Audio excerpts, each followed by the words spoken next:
कई नौजवान आते हैं कि सर मुझे भारतीय सेना में नौकरी चाहिए।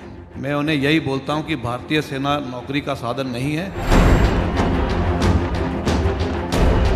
भारतीय सेना के तीनों अंगों थल, जल और वायु सेना में भर्ती के लिए अग्निपथ योजना की घोषणा के बाद कई जगहों पर बवाल मचा हुआ है। विभिन्न राज्यों में युवा सड़कों और रेलवे की पटरियों पर उतरे हुए हैं।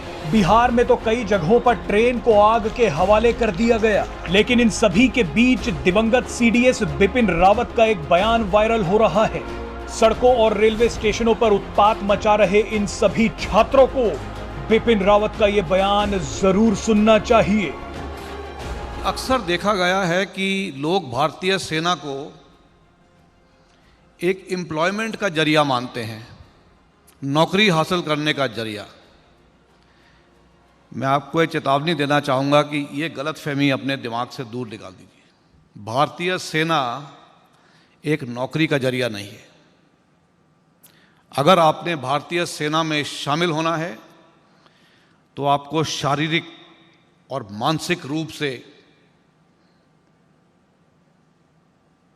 हर तरीके से आपको मजबूती दिखानी है। आपका हौसला बुलंद होना चाहिए। आपको कठिन से कठिन समस्याओं का सामना करने के लिए आप में ताकत होनी चाहिए। जहां रास्ता नहीं निकल सकता वहां रास्ता ढूंढने की काबिलियत होनी चाहिए। तभी आप सही भारतीय सेना के जवान कहलाए जाएंगे। ये नौकरी का जरिया नहीं है। क्योंकि अक्सर मेरे पास कई नौजवान आते हैं कि सर मुझे भारतीय सेना में नौकरी चाहिए। मैं उन्हें यही बोलता हूं कि भारतीय सेना नौकरी का साधन नहीं है। नौकरी लेनी है तो रेलवेज में जाइए, पीएनटी में जाइए और बहुत से जरिए हैं। अपना ओन बिजनेस खोल लीजिए। अगर भारतीय सेना में आना है तो कठिनाइयों का सामना करने के लिए आपको काबिल होना पड़ेगा। आपको मानसिक और शारीरिक रूप से काबिल होना पड़ेगा। Presenting B News app available on Google Play and App Store. Download it now.